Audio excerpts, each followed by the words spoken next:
It's been so good to meet you in person. Yeah. So we've known each other, I want to say for 4, maybe 5 years at this point. Yep. You were a little baby sales manager I at Willow. know. I know. um, but I was so excited to welcome you, well, officially welcome you to the Thank team here. you. It's been a couple months now that you've been full time, but Hmm. I was so excited to reach out to you again because you just like were a standout when I was working with Winolo. And it was like your vibe and your energy and like your ability to really get shit done and how much you leaned into the engagement and all of that stuff. So I'm really excited that we're working together. I'm really excited too. I mean, I followed your work for a long time before we actually brought you into Winolo. Yeah. So I was kind of a fan and I wanted to impress you. So I guess I'm glad it worked. So let's unpack your career a little bit because we were talking about, and as I've gotten to know you a little bit more on a personal level, sales, I'm really curious, like, how did you get into sales? A lot of people get into sales on accident. Was that the case for you, or was there a different story? I feel like I was kind of intentional about Really? it. Yeah. Growing up, I was always very social and I loved Yeah. the connection aspect. But in college, I was a double major and I chose business economics and psychology. Okay. And thinking about the two, I wanted to be able to use this knowledge in a way, and it kind of led me to sales, the business acumen, Mm, understanding demand and supply and cost and negotiation.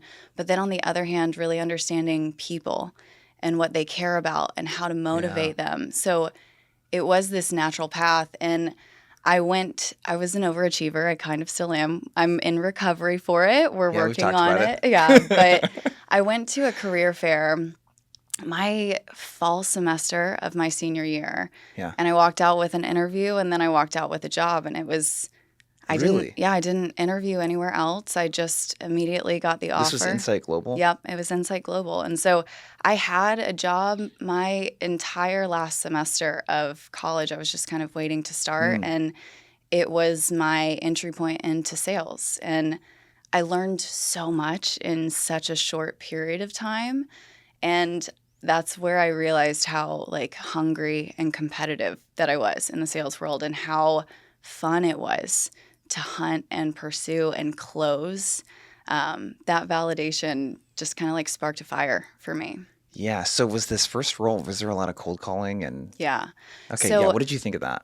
it was an interesting role because I started as a recruiter, Yeah. which is like their entry point into sales. Yep. So, on one hand, I'm focused on basically cold calling applicants, Mhm. candidates, trying to sell the position and get them in for the interview. Which you think would be really easy, but is Oh, like no, people do not like to interact with recruiters no, typically. absolutely not. So, that was a challenge and like had its own like objections and like arc of the conversation. Yeah. But on the other hand, as you wanted to level up your skill set, you had to start cold calling and setting appointments with Mhm. local businesses for the account managers. And so that is where I was terrified, but I really leaned into that fear and Yeah. I was almost like afraid to fail, so I over prepared, overachiever, Yeah. and basically figured out a way to make it work for me and got promoted into sales and really never looked back from that point. So had you done any, like in high school, I remember going door to door to sell Christmas wreaths to make money for the basketball team or Yeah. anything. Like, had you done any of that kind of stuff that made you? I sold Girl Scout cookies when I was really little. No, I was a hostess at a restaurant. Okay. So, like, I had the interaction element, but I never did any sales Yeah. before I joined sales. What was the rejection like at first for you?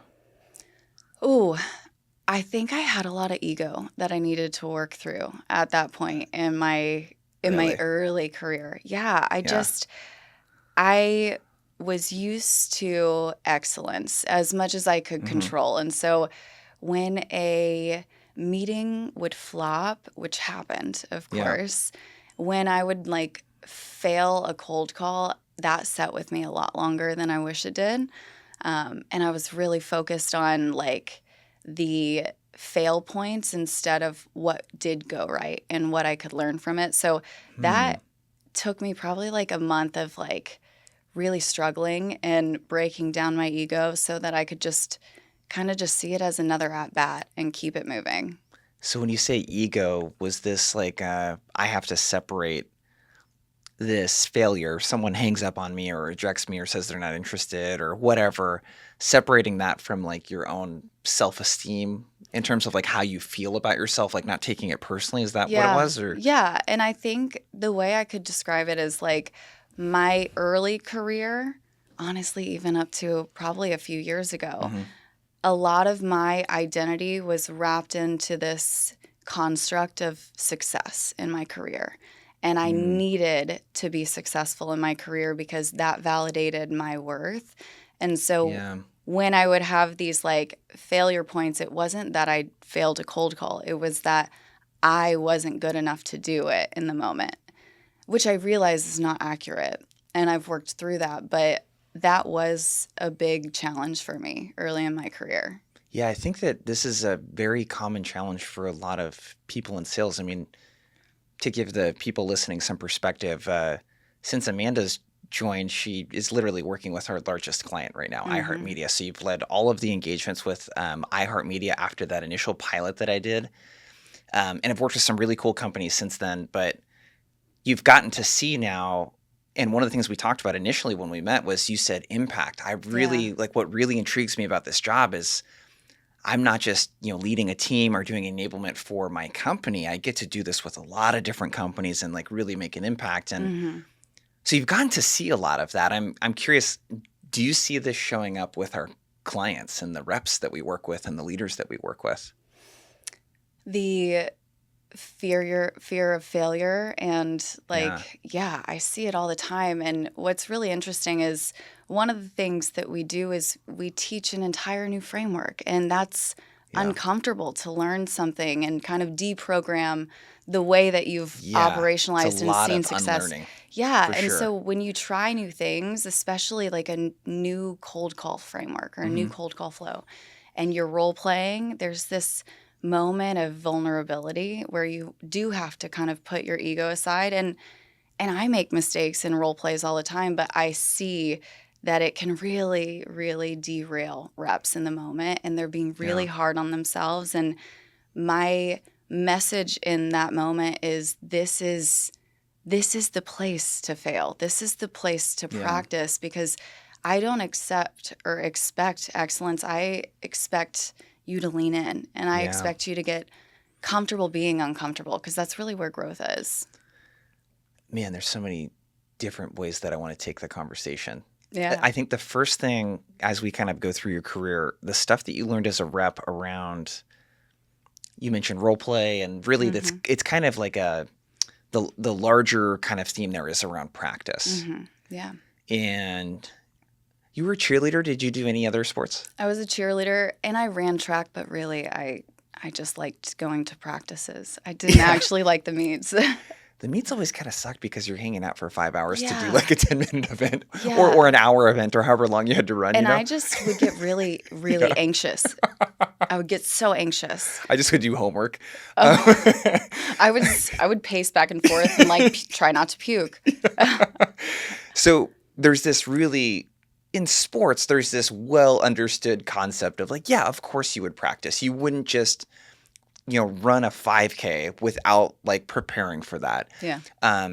You wouldn't do a cheerleading competition or a game or whatever without practicing. I played basketball. It's just like you wouldn't do any of these things without practicing. Yet in sales, it's like the onboarding is purely education based. It's the equivalent of watching YouTube videos about how to do cheerleading moves or basketball stuff.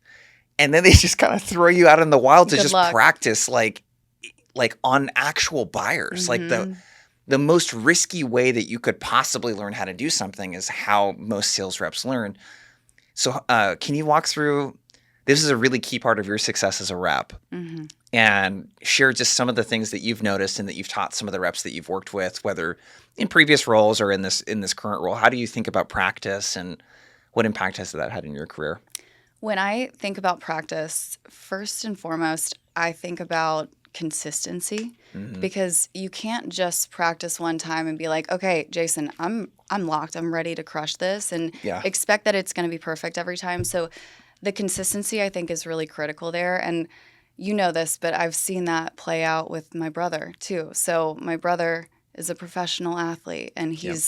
he's done what less than like 1% of athletes are able to Yeah. do. He's And doing it's, what like 0.1% of people do. yeah. Yep. And it's, I think, seeing the capacity to overcome such significant odds because of intentional and deliberate practice and this like resilience despite all odds. I've seen that be successful, and that has really had an impact on me in my career, because I don't see quitting as an option, because I know what happens when you're on the other side of it. So in my sales career, what I always did was a lot of role plays. I would role Yeah. play with my husband. I would role play with my friends.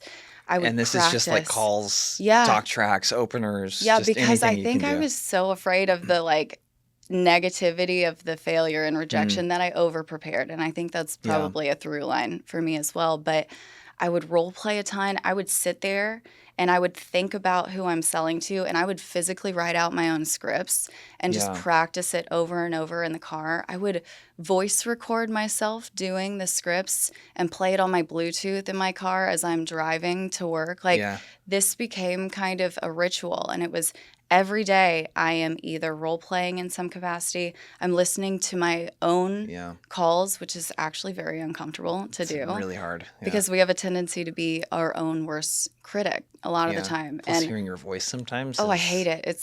It nails on the chalkboard there.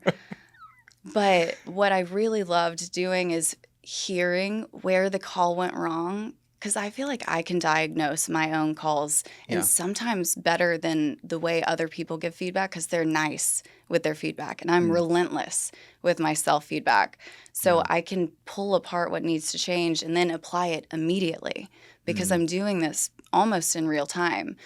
And then the other thing I would do is listen to top performers, the peers around me that are seeing success. What are they doing? And Yeah. how can I kind of emulate that? And I think one of the benefits when I was in sales, I was in a sales pit. So everyone's on the floor. There's this like For there's a someone that ton of has only energy. done inside sales, work from home, what's the sales pit? Oh man, Getting in everybody the pit. is on the floor, and you maybe have a cubicle, maybe not. Yeah, most of the time it's open office Yeah, space. most of the Yeah. time it's very open and it's very loud, and the energy is just kind of intoxicating. You can't just Yeah. sit off in the corner and be quiet, because that is more noticeable than when you're cranking dials and having Yeah. conversations. But what I loved about the sales pit, not only is the energy, it stimulates competition, Yeah. but learning happens in osmosis. I say that all the time with sales, Yes. and I think that's something that we miss out on in this remote sales culture. If we're not intentional and proactive about listening to our own calls, listening to our peers' calls, if our managers aren't facilitating that level of knowledge share, I feel like it's a deficit for a lot of reps, and that's where I saw a lot of success. Yeah, I love that. So this is one of those things where if you really care about getting better about something, we don't need to talk about like, yeah, you should time block this and like do this. It's like, no, before you start work, you should think about like practicing this. You should have time blocked off at the end of the day to like debrief and like review this stuff. And it's like, this is not like rocket science really in any way. It's, I think most people know that if I practice something out loud, I would get better at it. If I listen to my own recordings, that would help me. If I listen to other people's stuff, it's really more about the attitude. Yeah. Like the attitude around self-improvement, I think, is a really big thing. Well, you know what that reminds me of is the article that we just read through. Yeah. Are you actually trying? It's like a lot of reps complain, oh, this channel doesn't work, phones are dead, or email doesn't work. But are you actually trying? Are you doing everything in your repertoire? Are you using all of your resources to actually like change the dial and see success? Or are you just okay with things not working the way you want it to, you know? Yeah. Like that's what I am taking away from the conversation. Yeah, it's the, hey, I can hit the phones for an hour and talk to a couple people and spend the same amount of effort in scenario A where I go through the motions or scenario B where I'm like really being resourceful during that time Yeah. and like really trying, and like the practice around this and all of that. If we were to zoom ahead into the future real quick, I'm curious, related to practice, where do you see AI fitting into all this? That's a really good question. So I love using AI. I think AI has a wonderful place in scaling efficiencies and scaling productivity. I don't see AI as a replacement for human judgment. And I think that sales is a science. You can use frameworks, you can have tactics, but it's also an art form. And there is so much nuance to success with sales. The way I sell is going to have my own spice and my own flavor, and the way that Yep. you sell is going to be like subtly or significantly different Yep. from there. And I don't think AI has the bandwidth to fully scale that, I guess, variety, that nuance. I do think, though, that AI is great for a starting point. So maybe I create a scorecard and I upload a transcript from a call. It can give me some high-level pointers, and then I still need to go and listen to the call. And Yeah. I need to really understand, like, is this aligned with how I experienced the conversation? Is this aligned with how I would give myself feedback? And if it is, like, great, I'm going to Yeah. move forward with it. But that opportunity to not just digest the feedback that's given, but really internalize it and then make it your own, I think is important. And I don't feel like AI has that right now. Yeah. And then if we're throwing a manager into the mix, their ability to deliver that coaching Yeah. to someone and like make it stick, it's interesting because if we were to break apart like a task, this to me reminds me a lot of like reviewing game tape Mm-hmm. in a sport, let's say. There's so much data that I don't even really follow a bunch of sports these days, but the analogy I think is a good one. ESPN can, like with basketball, they can tell you all kinds of different crazy stats that like the computer will just generate now, and that people don't really have to think about like where they shot the shots and what their percentage is shooting from 3-point versus like from the post versus mid-range jump. It's just like all of this data is just being automatically collected. But a coach still has to like create a game plan. A player still has to go Exactly. practice that stuff. Yeah. But the mundane parts of the task, Yeah. if it's analyzing a sales call or whatever, like finding the key highlights and the things, like that's gotten really, really fast Yes. with any conversational intelligence tool. So let's fast forward a bit. You're a rep in 2015. You become a first-time sales manager in 2020. Yeah. So you go through, just learning how to become a sales manager is very hard. I was really bad at it. I was very good as a rep, but very bad as a manager the first, 6 months. You're not only going through that learning curve, which I'm curious how that went for you. You're also going through it like through COVID, which is interesting. If we talk about kind of the buildup to becoming a manager, we talked a lot about advocating for yourself and career growth, and essentially this idea of like, hey, I'm going to start doing the job before I get the job. Yeah. And I'm going to fucking raise my hand and just be like, let everyone in leadership know that I want to become a sales leader. Yeah.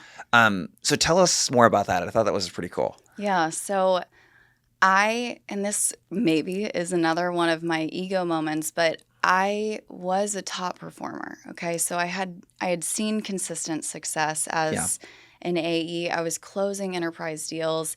I was leading the charge in like talk tracks and what was landing. I was giving my peers feedback. So naturally, I assumed that would, of course, lead to a promotion. And of course, leadership is seeing me in that capacity. So I just need to be humble and I just need to wait.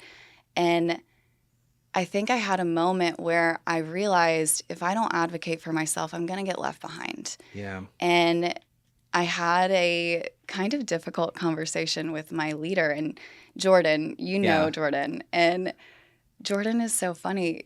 I know he was not expecting this conversation, but we're in our one-on-one. and we're talking about performance. And I was like, well, what feedback do you have for me? And he essentially was like praising the things that I was doing well. And Yeah. that's the ammo that I really needed. And he was like, yeah, just keep doing all the right things. And I was like, okay, so why don't we talk about what comes next? And he, I How did you think, feel when saw he a said that? ghost. I felt empowered and terrified at the Okay, same so your heart time. must have been freaking racing, dude. Yeah. Yeah. Because it was something I really cared about too. Like if I Yeah. was detached from the outcome, then like, yeah, I can be bold and Yeah. whatever, but like I genuinely cared and it was really Mhm. important to me. So I was nervous. I felt like bold and spicy. I was feeling empowered, but I didn't know how the conversation was going to go because our Yeah. sales team wasn't that big. And I knew that my colleague, Michael, who you also Yeah. know, was like naturally the next person for the role. He'd been there longer. Yeah. He'd been very successful. So I already knew that. But going into the conversation, I was like, well, let's talk about what's next. And he kind of looked like he saw a ghost for a moment. And I was like, what about sales leadership? And it got a little bit quiet, and I could see the wheels were starting to turn. And I knew that there was panic under the surface, but because he didn't want to hurt my feelings. But what he wanted Yeah. to say was, we've basically already picked our guy and we don't need more than one. So you just need to wait. He did Yeah. not say that. I want to be very clear, but I know that that was what he was struggling with.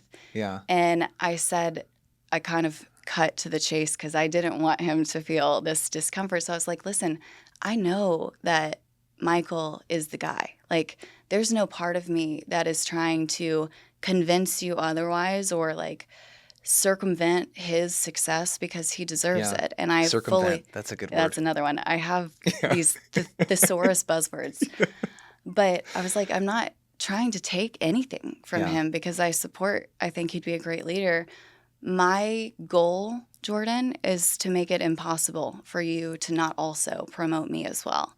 And you could kind of hear a little bit of a pin drop. And I just like stood in it. I wanted to fill the space. I Yeah. wanted to rush in and like keep talking, but we just kind of sat there and he was like, well, you are doing the right things and I can't promise anything, but like I have a lot to think about now. And Mhm. then we ended up getting promoted together the same day. And Oh, wow. yeah, so we started our sales leadership journey and career on the same day together. And it was actually really nice because we were able to navigate those challenges together. And you know, Michael, so the way that we are as people and the way that we process and the way that we lead is very different, but the challenges that we were going through were the same. Yeah. For anyone who is navigating this or wants to navigate this life transition, going from an IC, going from an AE role, where you are really good friends with all of your peers and Yeah. you're hanging out constantly. And yes, you're a top performer, so there's credibility there, but you have the credibility as a rep. So Mm. then when you transition into this leadership capacity, you think that that credibility follows you. But in reality, it's almost like you're starting over. You have to earn their respect and their credibility by showing up as a leader, showing your capacity to like lead with empathy, but also accountability. Accountability is really challenging to figure out in Yeah. that transition because these are your friends. So that was a really tough learning curve. And I think it doesn't set a lot of leaders up for success in that transition because we didn't go through like any kind of formal leadership training. And that's what happens in so many sales orgs, revenue orgs. You go from being a really competent and credible Mhm. IC into this leadership capacity, and there's no roadmap. You just kind of have to figure it out. So, on top of that, navigating this kind of friction point of transitioning from like a friend to a leader and the emotional challenges that go through that and the mental tax that goes through that. Yeah. And also realizing that the way I saw success as a rep was unique to me. It's scalable. There are learnings there, Mhm. but again, everybody has their own flavor. So then having to figure out, how do I lead my former friends who are still my friends? How do I Yeah. hold them accountable? And how do I teach them in a way that's unique to each of the individuals on my team? That was quite a challenge. And then throw in a global crisis, a global Yeah, dude. pandemic of COVID. We went from being in the office, where it's a lot easier to facilitate difficult conversations and And accountability just build oriented relationships with conversations, people, right? build Yeah. relationships, establish trust, like Yeah. on the spot live coaching, like that works really well in an Yeah. in-person environment. But then we went fully remote, and none Mm. of us had ever worked fully remote, at least for me and my team and the revenue org. So that was a major transition. The world was shut down. So a lot of the businesses that we were selling to were kind of hunkered down. They weren't looking for labor, and that was the space that we sold into. So it was really challenging. Yes. Let's unpack some of those things. So you mentioned which I went through as a sales manager too, where all of a sudden now I'm leading some of my friends, Hmm. and you also might be leading people that have more career experience than Yeah. you. Oh, yeah. Which like any young sales manager is gonna like that's gonna resonate with them. Um, Talk about that a little bit more, that transition. Did you have like conversations with them about it? Did you have to kind of rethink about that yourself? Did you create distance? Like, how did you Yeah. work through that? That's a really good question. So if I'm thinking about the transition, it was still important to me that they saw and felt that I still cared about them and Mm, the relationship that I had with them. Before, it was a friend peer-to-peer yeah, relationship, and I wanted to maintain at least a level of that connection yeah, when I transitioned into leadership. So I made a point to continue the relationship. I made a mhm, point to be really intentional about like asking about their families and understanding what yeah, they're working on and working through outside mm, of the job, because that connection is where trust is built. And so yeah, if you trust that I genuinely care about you as a person in your career and outside of your career, and I make it clear that I am willing to go above and beyond for you, advocate for you, coach you, and support you, that makes the transition actually so much easier, because once you have trust, then they're going to be open to coaching. yeah, They're going to be open to hearing feedback. They're going to be open and at least feel safe in difficult conversations, as opposed to feeling this defensive posture of, mm, who are you? You just stepped into this role. You don't have the capacity to lead me in this yeah, regard. Like, I think building trust is really the foundational point mm, of that. Um, so it is still about maintaining the connection and deepening the trust. It just, instead of going out at happy hours, I'm building that through like our one-on-one time, and I'm building that trust through yeah, my clear dedication to your yeah. growth. Yeah. Do you have, for someone that's listening that's maybe wants to become a manager or is a first time manager, or honestly just any manager, even the experienced ones, what's a tip that you might have for them to like build that personal connection? I think it actually is so important for leaders to lead from the front. Yeah. I am an advocate for vulnerability, Hmm. but when I say vulnerability, I still mean strength. So I don't want to just break down and lose my mind. I want to be able to still have this executive presence, this strength, Hmm. but I want to show that everything doesn't have to be perfect, and I have things I'm also working through. I have areas that I'm not the most comfortable in. When a leader breaks that fourth wall and Mm, exposes kind of like the softness that you don't always see, it makes it so much safer for reps to be able to lean yeah. in and do that as well. And I honestly think the vulnerability and like the emotional connection that comes from that's where you build that trust that we were just talking about. You have to lead from the front. You have to be willing to be uncomfortable and show that vulnerability in this environment is safe. Yeah. It creates that psychological safety that's been kind of a theme that Yeah. we've talked about in the Yep. last couple days. Absolutely. So you doing that first, right? You sharing that first, I think is a really big thing. Um, accountability was a word that you used. Mm-hmm. What was that part like, learning how to have tough conversations with people when you need to have the tough conversation? Well, let's be honest, sales is a numbers game. It's Yeah. always going to be a numbers game. And if you are not doing what it takes to be successful, you can't blame it on bad luck or a bad territory.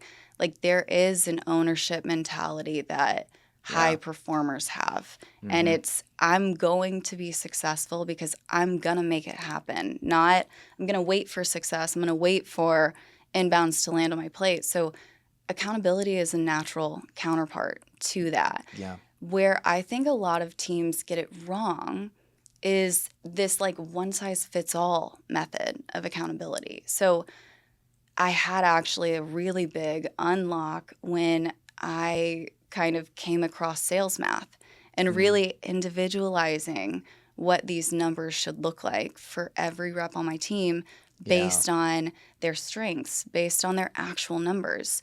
And I had a really close relationship with our RevOps team at the Mhm. time. And we built this very cool calculator where we also were considering the coaching mechanism associated. So it was really dynamic. I could show a rep, hey, if we just want to focus on increasing the number of calls that we're making, what that means is our conversations are going to be a little easier. It's going to lift this metric. And we could kind of gamify the experience for them. So if we were really focused on driving next steps and being really firm in that, like bringing a mutual action plan into the closing process, like that's going to drive your win rate up. So maybe you have to make less calls in that regard. And so it was really cool to be able to connect this is what we're focused on from a coaching mechanism. And this is actually how it plays out into your success and what you need to do on a daily, weekly basis to see that success. So I think gamifying accountability is actually where a lot of leaders should lean in, as opposed to just saying, hey, Jason, everybody makes 250 calls a week. And so you got to hit this number, Yeah. you know? Yeah. It reminds me of, I don't know, for some reason I thought of like therapy. Like when you work with a therapist, it's kind of like you control the agenda. Mm-hmm. You show up and there's no agenda outside of what's on your mind and what you want to talk about. And Yep. that works in that context. That's like how I think a lot of managers will work with their reps, where the one-on-one is just the rep shows up and like, what do you want to talk about and where do you feel like you need help? Mm-hmm. And then the manager will cater to that and coach to that, right? Hopefully they do some coaching.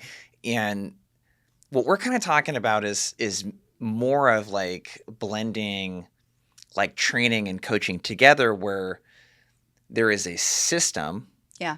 around how we produce the outcomes that we need to. And like we both understand the system, and the system's going to reveal different, leaks in your sales pipeline that we can fix. And like you have some autonomy over how you want to fix it. And that's going to cater like, how I approach the coaching. And it's really like a manager meeting the rep halfway. Yeah. Where it's like, part of my job is to guide you, not just like help you when you ask for help. So the individualized coaching sounds like a huge unlock for you, Oh, yeah. where you're able to provide this like very catered coaching on the individual level, which, back to your point around building the personal connection, I mean, like that's like the next thing, right? It's, I build a personal connection. I understand like what motivates this person and what's important to them. And I'm able to like individualize the coaching, and that's just like the next level, I feel like, with leadership. Yeah. I completely agree. I feel like when you are doing a one size fits all coaching motion, a flavor of the week coaching Yeah. priority, if you will, it doesn't land as authentic to reps because it maybe is not relevant to where they need the success. Yeah. But I know every time I had a leader that took time to understand how I worked and where I was very strong and recognize those strengths, but also where I could shift the needle a little bit and see success, I I actually trusted those leaders so much more Yes. because they took the time to make my reality a part of their priority, you know? So I think that's so important. And for leaders that feel like they don't have time to coach on an individualized level, I would really challenge that because I think it actually is doing yourself as a leader disservice to do one-size-fits-all coaching, exclusively one-size-fits-all coaching. Yeah. But I think it's a really big disservice to the reps that you're leading. I think we talk about ownership mentality. I think one of the ownership mentality like pillars that is critical for leaders is deep understanding of their team on an individual level and owning the transformation on an individual level. Yeah. It's like if you don't have time for this, that means that it's not a priority. Yeah, And it needs to be the top priority. absolutely. Like if there's one thing, let's talk about, so you crushed it for a couple of years as a manager, and you decided to get into enablement. Yeah. So tell us about that. How did that transition happen? This was another one of those moments where I advocated for myself. And I think that is another through line in my career. And it's a skill set I had to learn. But one of the things that I challenged myself with early in my sales career was I don't have all the answers. I don't have all the insights from a leadership standpoint, from a coaching standpoint. I need to level my skill set up because if I don't level myself up, then I can't level my team up. And so I started doing a lot of like self-learning off to the side. One of the courses that I took was a summer school program for sales enablement. It was remote and it walked through creating the program, scaling the program from initiation all the way through like leading huge enterprise orgs through change management and enablement focus. So it was really cool to get that baseline. And I actually brought a lot of that into my leadership style. Like it changed the way that I was running one-on-ones. It changed the way I started to do sales math and I started to see data and metrics differently. I was looking for trends. I was able to understand what those trends actually meant from a performance standpoint and how to connect that to coaching. And so this kind of became like a passion project for me. Yeah. And It's just so funny. and I like stress tested it with my team. Yeah. And I had another conversation with Jordan. Yeah. I was like, Jordan, I have a question for you. And every like, oh, time shit. I would say that, I mean, he was like, oh my gosh, where are we going? But I was like, why don't we have an enablement function? And he's like, well, that's a really good question. I mean, we've talked about it, but like, we don't have it built. And I was like, yeah, I think I should own that. And this was another one of those moments where he was like, what is going on with this girl asking for all of these things? But I felt very motivated and inspired to pursue this. And so I ended up shifting over to our marketing team working under Susan, and I love her. I think she's wonderful. And I just really credit her. I credit Jordan. I credit Lori with the opportunity to expand my career because I loved being a leader. And this is another conversation we've had. One of the through lines of my career is impact. And I think impact is so important. So when I was a rep, my focus was driving the most impact for the business. How can I close the best deals that bring in the most revenue? And then when I became a leader, I was so excited about the ability to drive impact with my reps and coaching them and seeing these aha moments. But enablement, I think, is a unique role because you drive impact holistically when you do enablement well. So it's the entire sales motion, it's post-sale, it's partnering with product, it's helping to spearhead go-to-market delivery, it's navigating change management. So your impact explodes when you move into enablement, and it lit another fire for me. I felt like I got a second wind when I moved into the enablement world. And I mean, it was a very difficult decision and it was risky. Like I took a pretty big pay cut to move from sales leadership into this unknown because we didn't have enablement. So I built it from the ground up. And I learned through some bumps and bruises, like what I was doing. And I just kind of figured it out. And from there, I've built and scaled enablement functions. And that is part of my DNA now in my career is I think about things from the enablement perspective. And I think about how can we take this theoretical, abstract, kind of challenging like learning or training or framework, and how can I make this so easy for reps to learn, so easy for them to practice and adopt and see the transformation, but also how can I make it easy for leaders to reinforce? Because without that aspect, leaders are multipliers. So if you're not pouring into your reps and you don't know how to coach your reps, everything that we're working on is going to fall flat. So that became a passion of mine and ultimately I think helped lead me here. Yeah. One of the things that I really admire about you is your ability to have like almost no direction with something outside of, hey, here's your role and the outcomes that I need to get. Whether that's you being a first-time sales manager or, working as a rep in some of these orgs and not having a lot of direction, and then the enablement function, creating that from scratch within an org.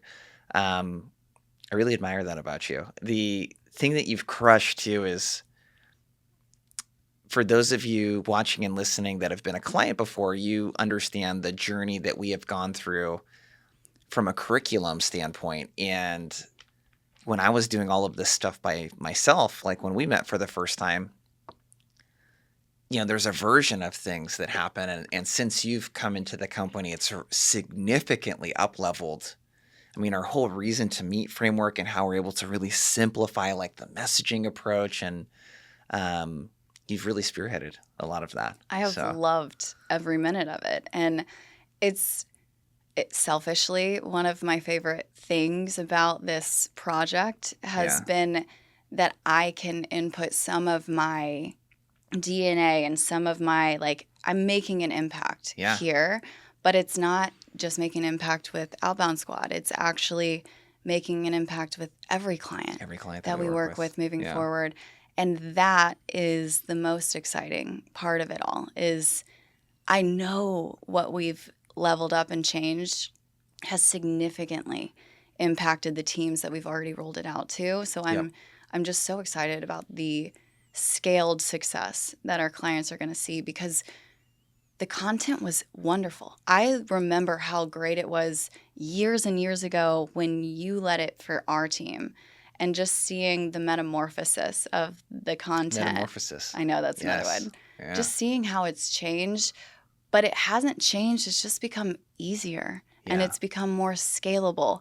And that is exactly what I look for and try to bring to life from the enablement perspective. So let's talk about some of the things that you're the enablement brain at Outbound Squad right now.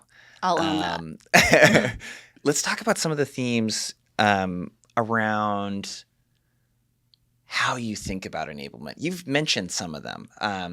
Hey, making it incredibly easy. We use this phrase eating complexity here, right? How do we remove all of the extra steps, whether it's the org can do it on behalf of the rep or a tool can do it or, addition by subtraction. We just take out some of the unnecessary stuff. You've talked about the managers and making sure they can reinforce it. Mm-hmm. What are some of the things that you think about from an enablement perspective? Mm-hmm. So the inside joke here for everyone watching is we have been making fun of each other because there's like buzzwords that each of us says a lot. Perspective is Clara's word. Yeah. How do you think about that from an enablement point of view in terms of themes around how to make stuff really stick and land with the org? Yeah. I think one thing that a lot of enablement programs get wrong, and it's easy to do this, you put all of your time and energy into this great training program, and you're so excited to roll it out. Mm-hmm. And then it falls flat, and you're like, what? This is bummer. Great work. Like, what's going on? And it's because training can't live in a silo. Learning can't live in a silo. Growth can't live in a silo. And so I think that one of the most important things that I think about from an enablement standpoint is how can we reinforce the narrative? How can we make this so consistent? And that goes back to the practice conversation we had. Mm-hmm. It's this consistency that really drives the behavior change. So we should have a really great training program. That's part one, but we need to make it tactical, not theoretical. We need to make it actionable. We need to help reps make it their own so they feel this freedom and they feel bought in and they feel like they're co-authoring alongside you. That increases the buy-in with reps, which I think is really important. If they're not bought in, then they're not going to adopt. They're not going to lean in. The same is true with leaders. So where I saw friction early in my enablement career was when I assumed that I knew best. And again, this is like an ego thing that I had to kind of learn the hard way. The best enablement programs are programs that are built in lockstep with your partner organizations. So sales, BDR teams, AE teams, like you need to create and co-author alongside them, get their buy-in, see their gaps, see what they're excited about and give them responsibility and autonomy there, see where their weaknesses are and provide supports and structure and resources to help combat that. But when you just try to throw a program on reps or leaders in a one-time capacity and expect it to drive change, that's never going to work. Yeah. So it's this continuous motion. We'll do a training program. Is that it? Are we doing anything else? Are there resources? Is this a mini series? Are we doing snackable content, as I like to call it, like short videos? Like, what are you doing to reinforce the narrative here? It can't just be one time. And the same is true with leaders. So when we train something, when we roll out an initiative, a new framework, whatever the case may be, leaders have to own the carry forward. They have to keep like driving it home, if you will. So the partnership is huge. The reinforcement and consistency strategy is huge. And I also think you need a very strong perspective when you're in enablement because it's easy to be kind of bulldozed by the teams you're working with. They think they know best. They see these gaps. They want this. But is that actually the best solution for the team?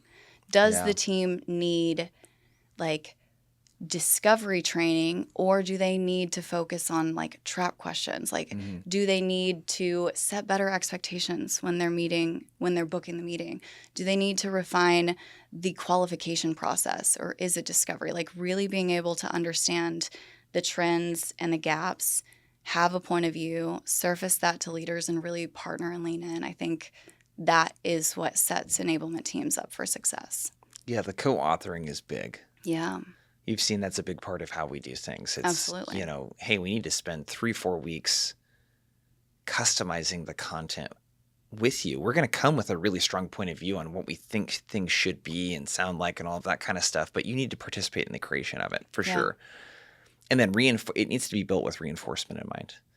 What are some of the other, if we were to kind of spitball for a little bit, what are some of the other themes that you have seen you've had some massive successes with several of our clients? Like iHeartMedia, one of the cohorts you worked with, I think increased first-time meeting set from account executives, people that don't prospect full-time, by almost 50%. Yeah. You kicked my ass in the first cohort. That was my goal. Yeah, with that group. Massive success there. Optimizely was another one, like massive success when it really works well. What are some of the other themes that you have seen with some of the clients that we've worked with?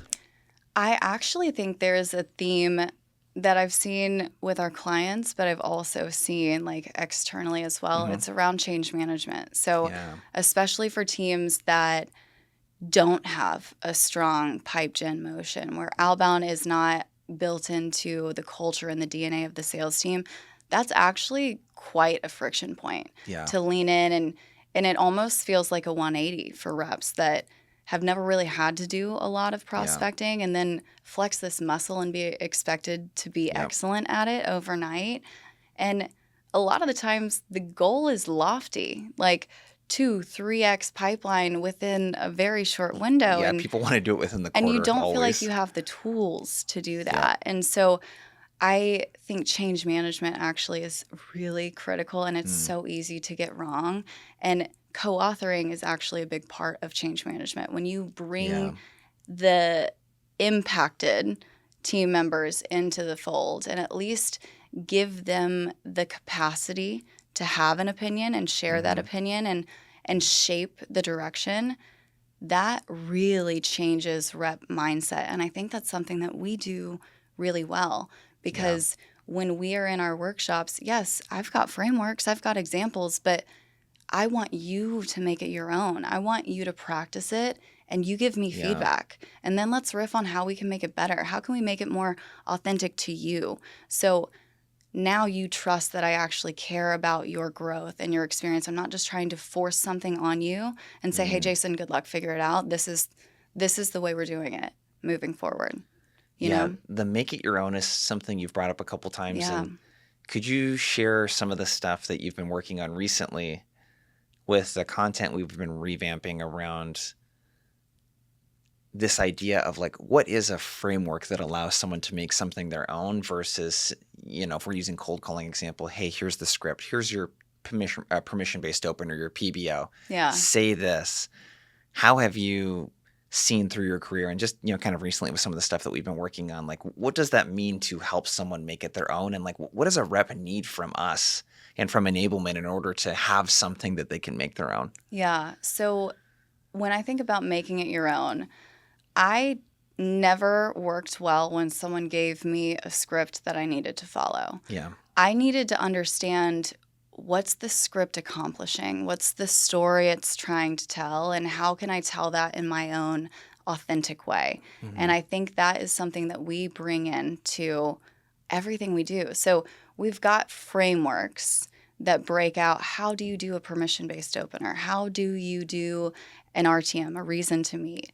But what I think is so important is you have to make it authentic to you. So when I am, for example, thinking about reason to meet, and we talk about our cold call opener, our cold call intro, the way that we've done it, I think makes it so easy and kind of gamifies it for Yeah. reps too. So I've got examples, I've got frameworks, I've got scripting you can lean in if you need to. But really, Jason, what you need is you've got to have a greeting. You have to have at least one of the three T's. The three T's that we refer to is either a trigger, tension, or trust. And then you need to wrap your permission based opener by asking for permission. The way that I might do it would sound probably different from how you would do it, but we're still following the framework. So if I am cold calling, I would say, "Hey, Jason, I noticed you just opened a new branch in the Nashville market. It's Amanda with iHeartMedia. Do you have 22 seconds so I can tell you why I Yeah. called?" Like that, I'm leaning into a trigger. That is my opener. I just need one T. But I could shift it. I could change it. I could focus on the tension that you might be feeling entering a new market. You've got to expand your brand awareness, and you need to do that quickly because you're competing with local brands that already have that trust. Yeah. It's Amanda with iHeart. Do you have just a minute? Like, it doesn't matter how you get there. It just matters that you have a roadmap that's going to keep you successful. So I always advocate for reps to make it their own because if you sound scripted, you're going to come across very uncomfortable.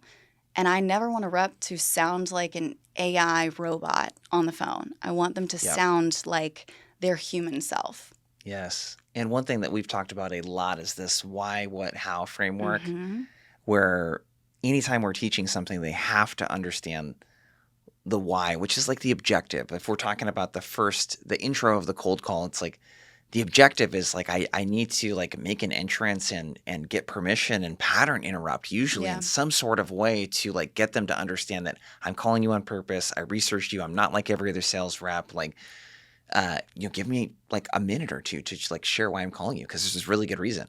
The what is like the permission based opener and like the reason to meet framework that we've talked about. Yeah. And then the how is like the tactical execution that we're giving you some examples, like here's what that might sound like, but we're really empowering them with the what and the why. Yeah. And that's the mistake I think that almost all training makes, especially a lot of the internally stuff, is they just give the how. They just say, I want you to do this how. You don't need to understand why it works. It just does. Yeah, trust me. Yeah, and there's no like building blocks of like, how do I make this my own? And why should I do this in the first place? Yeah. Like, I think that goes back to change management. You can't just expect someone to change behavior unless they understand what's in it for them. Yeah. Like, what is the benefit here? Why should I open a cold call by asking for permission? Like, who would do that? That sounds weird. But we need to realize that our prospects aren't expecting us to call them. They didn't ask us to cold call them in the middle of their day. We are creating friction for them when they realize that it's a cold call. So the best path forward is to give them autonomy in the conversation. Let them opt in, make it safe to say no. Yes. And what that actually does is it makes them more inclined to lean in and say yes. Yeah. And so I think when reps understand the why and they understand that the way they get there, they can have their own blueprint, they can have their own spice, if you will. Yeah. But this is the structure that provides success. That covers everything for reps. Yeah, it's giving them, we've used this analogy a couple times this week, the sandbox or the bumper guards or whatever, like give them like a space to play. Exactly. You know? This has been great. Yeah. So I got a couple surprise rapid fire questions for you, okay? Yes. You ready? I haven't prepped for these. Yeah. How do you like to decompress after a long work day or work week? Oh, you probably already know. I'm very woo-woo. For those in the audience that care to know, I am very woo-woo. So I have like a sound bowl that I'm listening to if I get really stressed. I've got red light therapy that's going on. But I will say my guilty pleasure when it comes to like decompressing, I kind of dissociate and I read a lot. So I love reading. I wish I could say I was reading more like self-help. Type stuff? Yeah. Yeah, I'm reading a lot of fiction and it's just kind of nice to get out of my body, to get out of this whatever is causing stress in the moment and just kind of live in a world that doesn't exist but sounds so wild and crazy. Like, that's what I do when I need to decompress, or if I'm being honest, I binge watch trash TV. So Love Island, Bravo, like, yeah. The fiction is really great for developing empathy. Yeah. So it's something I'm trying to lean a little bit more into as well, because the self-help books they're great, but you don't get to hear a lot of internal dialogue. And I think in sales, it's really important to like understand the internal dialogue that a buyer is having, especially because you're already dealing with the fact that you don't really know this person that well as a person. And there's this like guard up that's going to be in any interaction like that.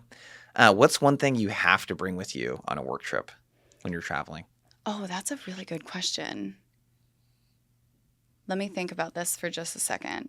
So when I think about traveling for a work trip, this is like kind of subtle and probably a dumb answer, but I am a comfy girl at heart and I need to be able to feel comfortable. And so I will bring every single time I have to bring my like ratty, tattered sweatshirt because it is home for me. Yeah. It feels comfortable and it's a way for me to like just feel that like warmth of home when I'm away from my family. So I would say probably just like a real tattered, it's a Tennessee sweatshirt because Go Vols. I'm a Tennessee alum. So yeah, it's just like a janky sweatshirt if I'm being real. Love it. Lastly, what's your fuck you money purchase? We talked about this. So I think I have actually two. Okay. And my goal is to be swimming in cash so I can obviously do both of these. But my first, I think, is a really souped up and like pimped out golf cart because I have to found drive around your neighborhood. Yeah, I have found myself living my dream. I'm in a neighborhood where people drive golf carts and I think that's so funny and I want to have the golf cart that like stops people in their tracks. Yeah. You know, maybe like pastel blue or something like real real snazzy. It's got to have good music. I want lighting. I want lots of seats because it's gonna be Yeah. the whip that is The whip. transporting all of the children to the pool and back. Yeah. So that is one. And we also talked about the fact that I would probably have my husband Zach drive the golf cart, and I would be holding onto a string off the back and just use it like using my longboard, Yeah, and he would dude. just like drive me around. So that's probably my first. And then the other one that I would say, another vehicle actually, is a really badass, renovated, like mid-century modern Airstream. I just think Oh, that would yeah. be Take the family so out and cool. Yeah. yeah. Yeah, because Airstreams have this like vintage flair that I personally find myself very drawn to. And you probably are not surprised by that because you said you think that I was actually supposed to be born in the 60s or 70s. Yeah, So totally. Airstream is my vibe all the way. And I want it to feel really cool inside, like disco ball and like mid-century modern, like wood finishes. Like, yeah.